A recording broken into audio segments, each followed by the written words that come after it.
Всем привет! Это новая рубрика об персонажах Honkai Impact, так как я наконец-то закончил переводить главы до актуала. Можете посмотреть в плейлисте, сейчас вот даже появится для удобства. В этой рубрике я буду рассказывать про персонажей из Honkai и начну с Райден Мэй. Позже я сделаю пост с голосованием по следующим персонажам. Так что, кто не подписан, подписывайтесь и участвуйте в голосовании. Оформлять подписку или донатить я не буду заставлять никого, это дело каждого. А вот лайк этому видео поставьте все и по возможности поделитесь с друзьями и знакомыми. Начнем с истории. 13 апреля 1997 года Райден Рёма и его жена родили Мэй в городе Нагазора, Хансю, Япония. Через несколько лет от рака умирает мать Мэй. Год ее смерти не уточняется. Позже у Мэй просыпаются стигматы, и Рёма запечатывает их как может. Какая-то террористическая организация похищает Мэй в 2004 году, и непонятно, как Рёма вернул ее. После этого Мэй прошла 3 года терапии. В остальном Мэй жила беззаботной жизнью. Слуги готовили ей обед, все осыпали ее вниманием. И даже несмотря на то, что ее отец часто уезжал по делам, она брала уроки кендо с мистером Хому, который на самом деле был ее отцом, чтобы занять ее. Жизнь была прекрасна. Потом вдруг все изменилось. Коколя ложно обвинила ее отца в растрате средств и посадила в тюрьму в 2013 году. Рёма сказал ей, что сильное сердце — это то, что поможет ей в битве. Она думала, что ее сердце было самым сильным, но когда все рухнуло у нее на глазах, она поняла, что ошибалась. Активы Мэйкорп были заморожены, и у нее больше не было слуг, которые могли бы помочь ей выжить. Именно тогда Коколя сама взяла на себя управление корпорацией. Поначалу готовка Мэй была ужасной, так как она никогда в жизни не готовила еду. На этот раз, когда она попросила своих одноклассников сесть с ней, они отвергли ее. В конце концов, никто не хотел тусоваться с дочерью преступника. Она поняла, что поскольку она больше не наследница, никому до нее нет дела. Весь их энтузиазм был для их собственной выгоды. Мэй нашла костюм мистера Хому в тренировочной комнате и поняла, что ее отец все это время тренировал ее. В одиночку она не могла справиться с ненавистью, грозившей поглотить ее. Затем в ее жизни появилась Киана Каслана. Несмотря на то, что Мэй осторожно относилась к этому новому ученику, Киане удалось проникнуть в ее сердце. Она защищала Мэй от хулиганов, обедала с ней и дала ей больше, чем когда-либо прежде. Мэй наконец-то нашла настоящего друга. Энтузиазм Кианы по поводу домашнего обеда Мэй положил начало долгой любви и кулинарии. Мэй поняла, что готовить больше не просто для того, чтобы выжить, а чтобы обрадовать других. Киана сказала ей, что не имеет значения, что мог или не мог сделать ее отец. Она была Мэй, и только Мэй. Эти двое нашли утешение друг в друге. Они жили мирно, пока в 2014 году в Нагазоре не был стимулирован камень завоевания. Этот камень пробудил скрытые силы и давно запечатанные стигмы Мэй. Всплеск энергии Honkai, возникший в результате ее извержения, превратил практически всех горожан в зомби. Киана не пострадала от отравления Honkai, от которого пострадали все остальные. В этот момент другая личность взяла под свой контроль Мэй, та, которая ненавидела человечество и была гораздо более жестокой, чем мягкая подруга Кианы. Несмотря на это, Киана не дрогнула и смогла победить личность, позволив Мэй прийти в себя. Когда Мэй очнулась, она с ужасом смотрела на то, что она сделала, и пыталась спрыгнуть с той самой крыши, где произошла битва. Киана протянула руку и сказала ей не сдаваться. Даже после того, как Мэй исчерпала все заботы, которые у нее были. Киана все еще убеждала ее взять ее за руку. Мэй взяла ее, и таким образом ее судьба изменилась. Есть и другая версия ее пробуждения, которую рассказала Михою.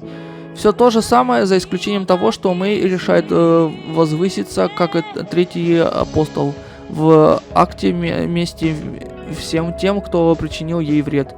В этой версии Киана встречает Мэй как личность апостол.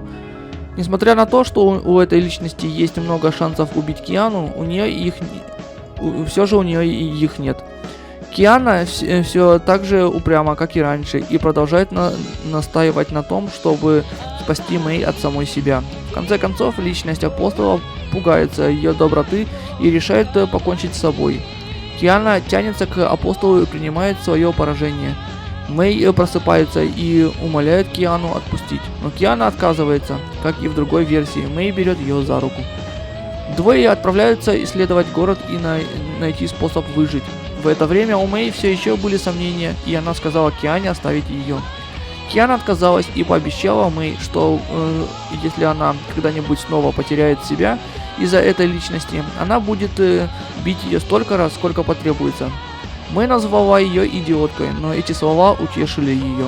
Вскоре они встретили Броню Зайчик и скитались втроем до нескольких месяцев. Теперь история из манги. Второе извержение. Мэй ненадолго появляется в виде младенца, плачущего на руках у матери, когда она смотрит новостной репортаж на телеэкране в городе. Побег из Нагазоры. В разгар атаки Ханкай Киана нанесла Мэй смертельный удар, в результате чего ее другая личность взяла под свой контроль. Личность апостола ясно дала понять, что она хотела убить Киану сама, поэтому не позволила ей умереть здесь. Шиксал, уже заметив всплеск энергии Ханкай, отправил линкор Гиперион проверить ситуацию. Среди экипажа была Мурата Химеко. Эти двое сражались друг с другом совсем недолго, прежде чем Мэй удалось сильно повредить линкор. Когда она была на пороге победы, Касвана в ее руках она проснулась в руках Кианы. К всеобщему удивлению, она разбила крылья апостола, тем самым снова упокоив эту личность. Трех девушек взяли на Гиперион, и им предложили стать валькириями Шиксал. Сначала Мэй выступила против этой идеи, так как считала, что сила апостола внутри нее слишком опасна. И если ее снова захватят, результаты будут катастрофическими. Она попросила Химека просто убить ее и избавить от проблем, но Химека отказалась. Она сказала Мэй, что если она готова отдать свою жизнь, она должна отдать ее спасению людей. Шиксал установил бомбу рядом с сердцем Мэй. Бомбу, которая взорвется, если ее способности апостола будут использоваться более 5 минут. Это заставило Мэй чувствовать себя в большей безопасности. Вторжение антиэтропии. Коколя из антиэтропии хотела силы Мэй, поэтому она послала одного из своих клонов, Велта Джойса, чтобы похитить ее.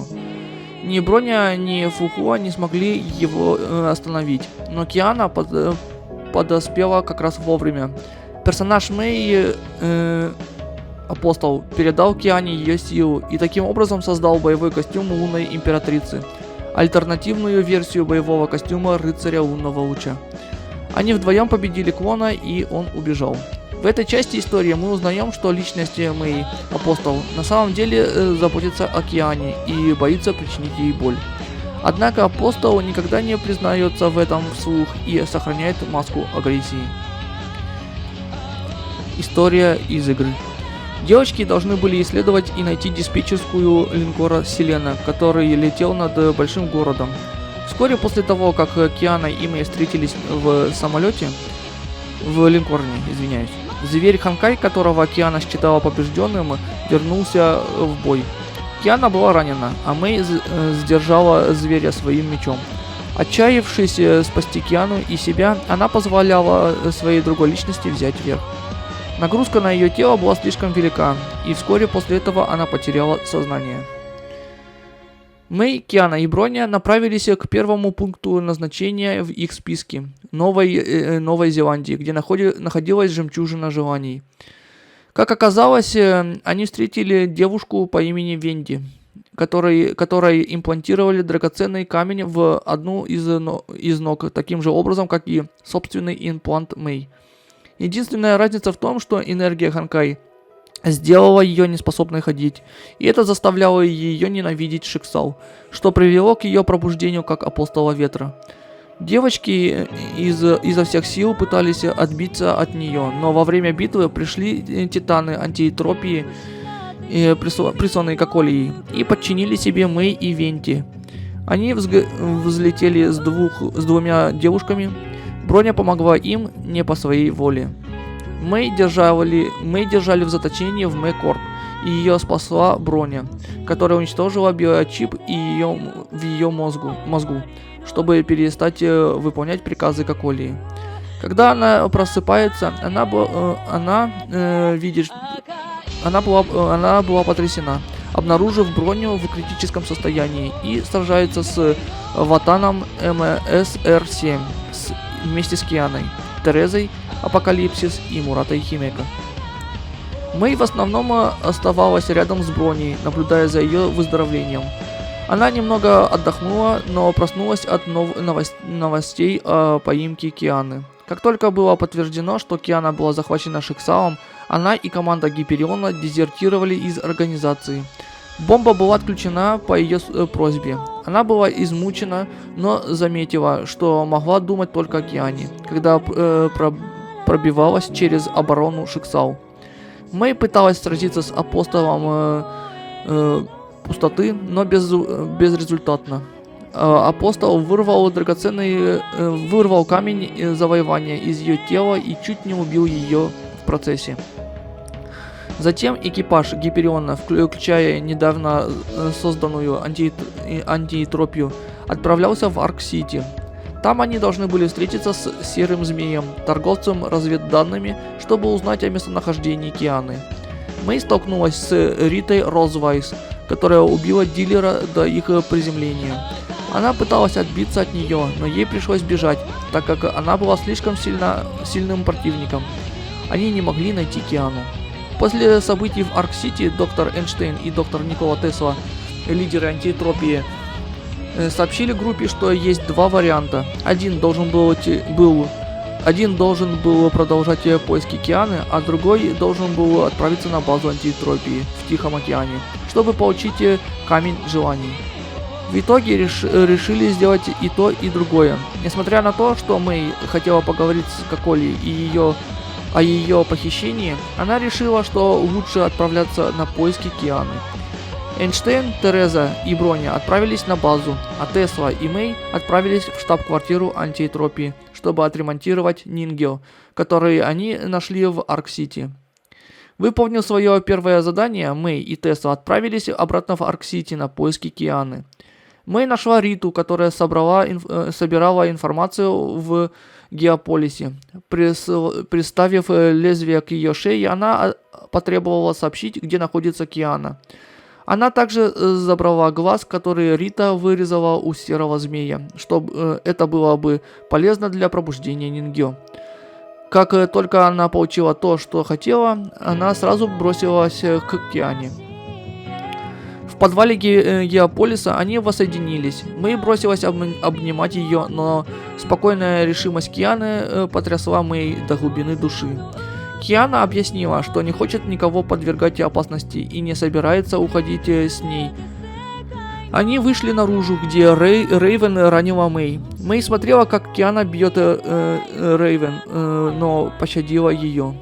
Затем она могла только наблюдать, как Киана обездвиживает бомбу и падает с неба. Вреживает бомбу и падает с неба. Дюрандл, поймавшая Киану силой шестого божественного ключа, цветком бездны, побеждает Мэй в битве за Киану. Она рванула вдаль, и Мэй погналась за ней, но безрезультатно. Мэй, измученная и слабая, могла только цепляться за куртку Кианы, наблюдая, как ее уводят. Чувство бесполезности переполняло ее сердце, когда она плакала. Примерно через 3 дня после инцидента Мэй и Тесла поймали сильный сигнал Ханкай из Нагазоры. Полагая, что это Киана, они прибыли так быстро, как только могли.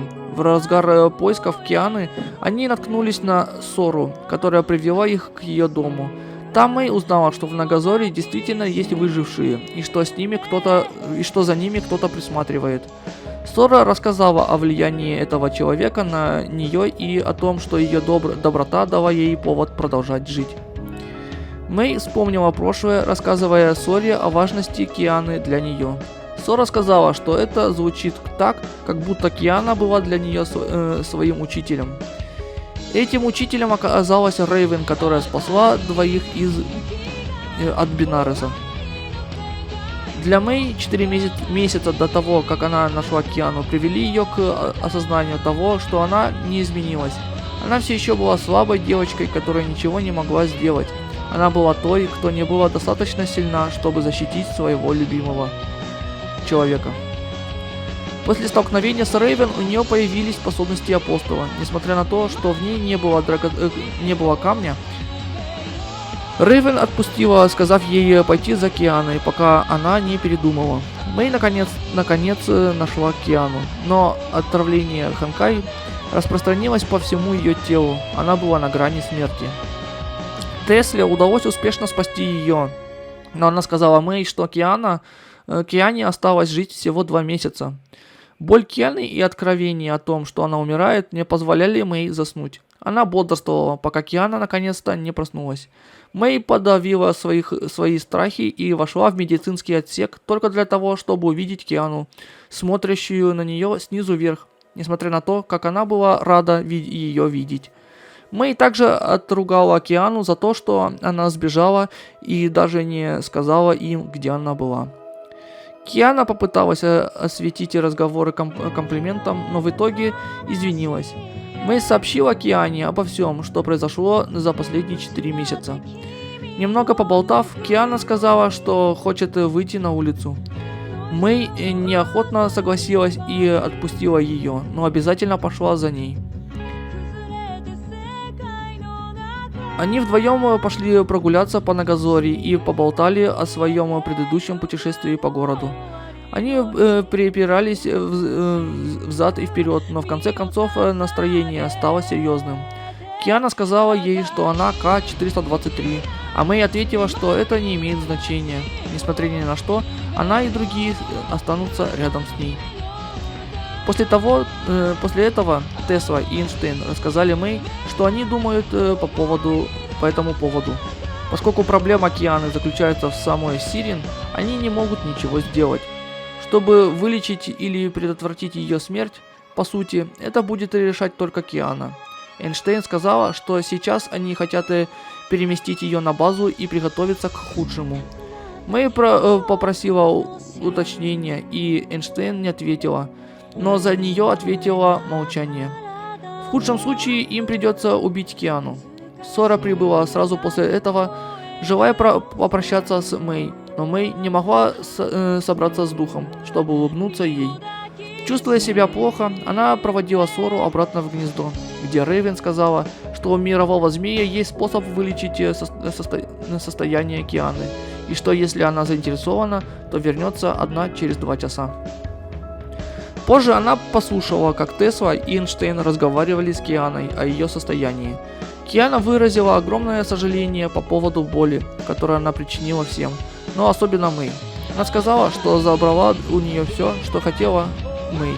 Она попросила врачей не подпускать ее друзей к ней, если дела пойдут плохо, и что она не хочет причинять им еще большего горя. Мэй могла только прослезиться. Отчаяние Мэй усилилось, когда Киана солгала ей о том, что может попробовать карри, который она для нее приготовила. Та, кому она хотела помочь, даже не полагалась на нее. Поэтому она взяла дело в свои руки. Она встретила Рейвен в гнезде, а затем встретила Кевина к Аслану. Он сказал ей, что если она станет настоящим апостолом Грома, она сможет дать Киане больше времени для жизни. Он сказал ей, что на этот раз она не потеряет себя. Кевин добавил, что он уже видел таких людей, как Киана, и что она никогда не перестанет пытаться стать героем. Он сказал, что единственный верный способ спасти ее — присоединиться к мировому змею и остановить угрозы до того, как это сможет сделать Киана. Мэй согласилась на его предложение. Через некоторое время она очнулась на улице и столкнулась с Кианой, покрытой ранами. Киана сказала Мэй вернуться к Гелиосу. Она заявила, что хочет использовать свои силы пустоты, чтобы закрыть портал в небе. И Мэй попыталась отчитать ее, но Киана сказала, что ей все равно, если она умрет.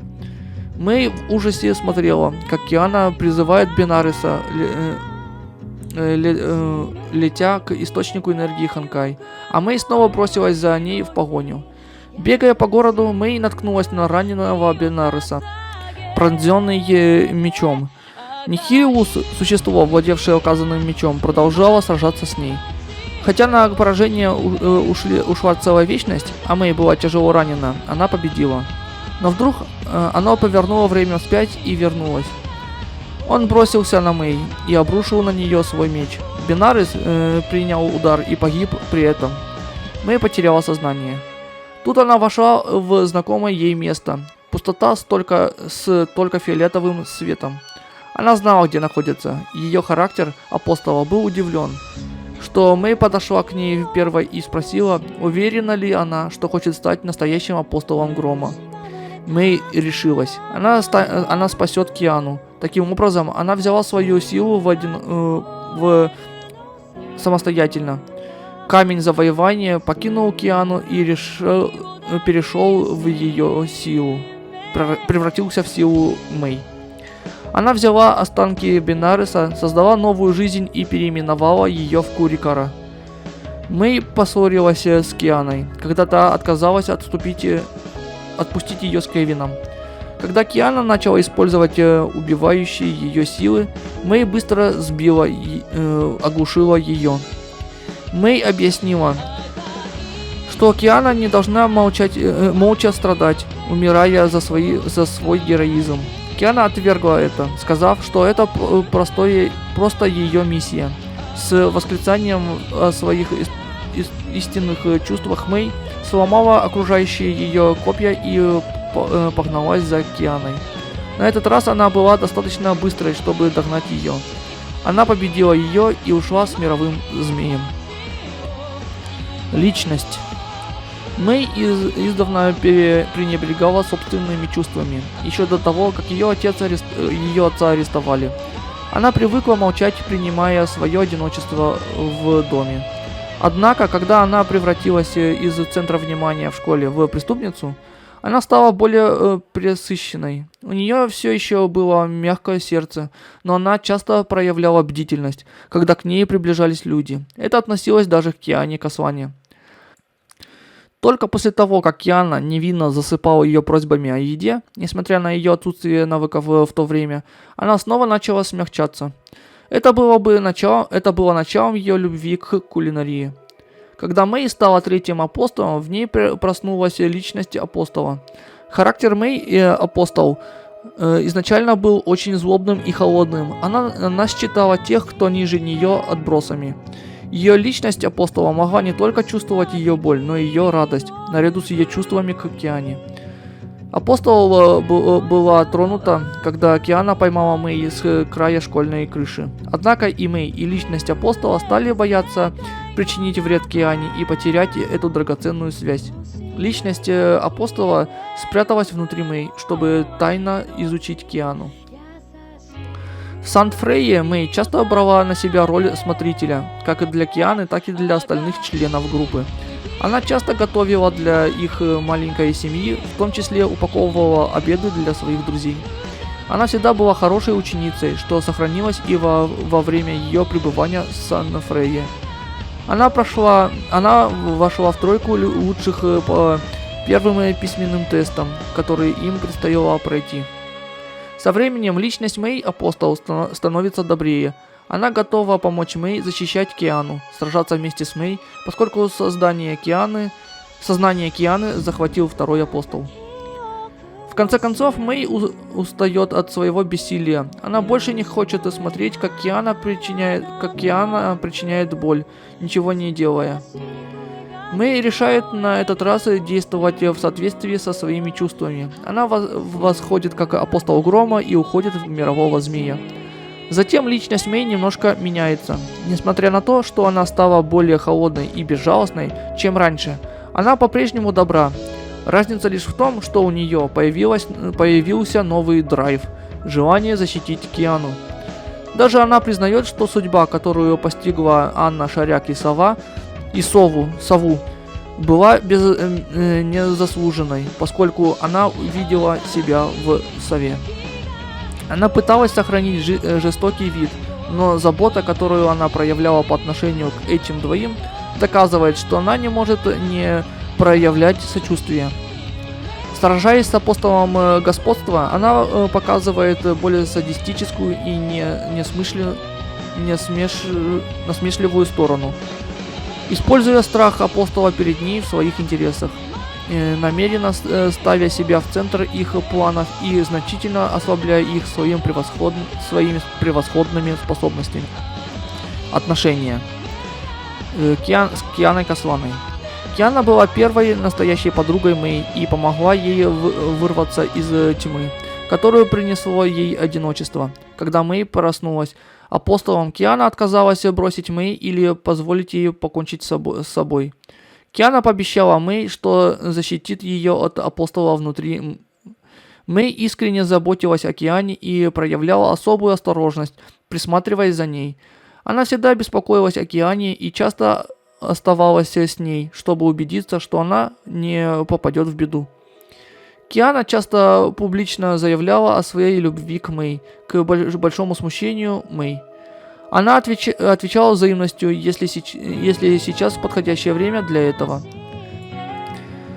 Когда Шиксао схватил Киану, Мэй могла думать только о том, как сильно она на самом деле заботилась о ней. Она специально попросила Терезу отключить бомбу рядом с ее сердцем, несмотря на большой страх, который она испытывала за свою силу. Мэй старалась изо всех сил, но в конечном итоге не смогла ничего сделать против апостола пустоты. Апостол, ухудшив все еще сильнее, забрал у нее камень завоевания. После инцидента исчезновения Кианы и Химека сильно повлияло на Мэй. Она начала считать себя слабой и неспособной защищать своих близких. Мэй преследовала любые признаки Кианы, но когда они наконец-то встретились в Арк-Сити, Киана отказалась возвращаться, опасаясь, что она навредит своим друзьям. Мэй была потрясена, внезапно почувствовала, что Киана теперь для нее чужая. Она могла только наблюдать, как Киана снова рисковала своей жизнью, чтобы спасти город, и была перехвачена при попытке поймать ее. Дирандаль опередила ее. Мэй боролась изо всех сил, но не смогла даже поцарапать Валькирию ранга С. После этого она попыталась преследовать ее, но смогла только упасть на землю в неизмождении. Она плакала от своей беспомощности одна посреди улицы. После нескольких дней поисков Мэй нашла Киану на грани смерти в Нагазоре. Мэй не смогла заснуть из-за беспокойства. Тем не менее, она улыбалась Киане и ничего не сказала, когда поняла, что Киана солгала ей о ее благополучии. Услышав, как Киана говорит с врачом убить ее, если придется, она решила принять предложение Кевина присоединиться к мировому змею. Последний гвоздь в гроб был забит, когда Киана откровенно сказала, что ей все равно, умрет ли она. Мэй снова погналась за ней, но в конце концов поняла, что ей нужно сражаться. Она приняла свои способности апостола и вышла с твердым сердцем. Киана отказалась отпускать ее с Кевином, и поэтому они поссорились. Именно в этом бою Мэй наконец была честна и сказала, что мир ничего не значит для нее, если в нем не будет Кианы. Киана не смогла победить только что проснувшегося апостола и потеряла сознание. Мэй осторожно усадила ее на обломки и ушла. Взаимоотношения с Броней и Зайчик. Мэй и Киана столкнулись с Броней в Нагазорье. Мэй сразу же взяла ее под свое крыло, как свою родную младшую сестру. Она относилась к Броне как к человеку, а не как к оружию. Броня на самом деле была отправлена для захвата Мэй после ее пробуждения. Но она решилась присоединиться к Киане и Мэй в их путешествии. В то время как сначала это было только для наблюдения за ними двумя, забота Мэй открыла сердце Брони.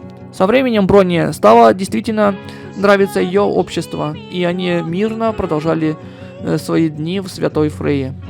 В инциденте с четвертым апостолом Броня была вынуждена захватить Мэй и Венди. Когда пришло время встретиться с Кианой и остальными, она попросила их взять Мэй и уйти. Броня сожгла биочип в своем мозгу, чтобы дать им возможность сбежать. Это подействовало на нее настолько, что она впала в кому.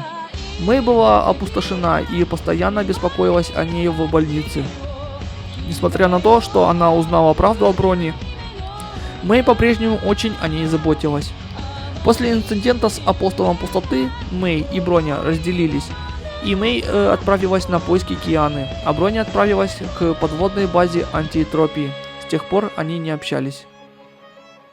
Взаимоотношения с Дюрандал. Мэй впервые встречает Дюрандал в Арк-Сити, когда она отчаянно пытается вернуть Киану без сознания. Она столкнулась с Валькирией ранга С и проиграла. Дюрандал заявляет, что способностей Мэй не хватает по сравнению с ее волей. Затем Дюрандал забирает Киану. С этого момента начинается серия событий, которые поставят Мэй на путь, ведущий к мировому змею. Когда они снова встречаются на Коралловом острове, они соглашаются работать вместе против общего врага. Когда апостол вырывается на свободу, Мэй и Дюрандал работают вместе, чтобы подавить его. Показано, что эти двое взаимно уважают способности друг друга. Взаимоотношения с Рейвен. Эти двое встречаются как враги, и Рейвен несколько раз пытается убить Киану. В Нагазорье они заключают нелегкое перемирие, чтобы разобраться с Бенаресом и вывести сирот из руин. Когда перемирие заканчивается двумя битвами, Рейвен сначала считает Мэй слабачкой из-за того, что она потеряла свои способности апостола. Однако Мэй удается собрать силы из оставшейся в ней. Это поворачивает бой в ее пользу, и Рейвен отступает, чтобы позволить Мэй вернуть Киану. Рейвен говорит мировому змею, что Мэй может быть важным членом команды. После того, как Мэй становится участницей, она внезапно начинает относиться к Рейвен так же холодно, как и ко всем остальным. Тем не менее, показано, что она беспокоится о Рейвен, когда ее ранит сова. Показано, что Рейвен достаточно доверяет Мэй, чтобы согласиться с ее секретным планом. Когда эти двое снова появляются в арке Апостол Господства, они становятся намного ближе. Они останавливаются в баре Рейвен, чтобы выпить, прежде чем вместе посетить приют. Они также делятся личными историями во время поездки на машине и прогулки по пляжу. Их доверие к битве также проявляется, когда их обоих затаскивают в театр господства. Отношения с Элизией. После того, как Кевин завербовал Мэй, чтобы присоединиться к мировому змею, Кевин отправляет ее в царство Элизии, говоря ей, что царство содержит информацию о природе Ханкай. При входе в царство Мэй встречает симуляцию Элизии, которая представляется Мэй как второй из 13 охотников за пламенем предыдущей эры. И что царство Элизии представляет собой цифровое пространство, в котором хранятся смоделированные воспоминания этих 13. Мэй изначально очень настороженно относится к Элизии. Это связано с ее необычайно веселым и, казалось бы, чистым поведением. Эта настороженность усугубляется, когда Мэй встречает больше охотников за пламенем, у каждого из которых есть свое мнение об Элизии. Одним из них является Мобиус. Одним из них является Мобиус, который открыто называет Элизию предательницей. Однако по мере того, как Мэй углубляется в царство, она понимает, что чистая жизнерадостность, излучаемая Элизией, является ее природой. Она начинает больше открываться Элизии. В конце 3 главы «Царство Элизии» Элизия раскрывает Мэй, что она на самом деле 13-й апостол предыдущей эры. Несмотря на это, эти двое остаются тесно связанными. Это видно, поскольку Мэй активно участвует в поисках Элизии после того, как последняя, по-видимому, убита в главе 29 основного сюжета. Эти двое снова встречаются в последний раз в главе 31, после того, как Эден раскрывает Мэй, что Элизия никогда не была 13-м апостолом. Через Эден Мэй узнает, что Элизия родилась апостолом и на самом деле была самым первым существовавшим апостолом. Мэй наконец встречает Элизию в ее форме апостола и понимает, что жертва Элизии в предыдущую эру привела к ее существованию как апостола, сражавшемуся за человечество. Двое прощаются, когда Мэй возвращается в реальный мир. На этом все. Большое спасибо за просмотр. Поставьте лайк этому видео. Если не подписан, подпишись. Посмотри другие видео на моем канале. И еще раз большое спасибо. Увидимся в других видео на моем канале.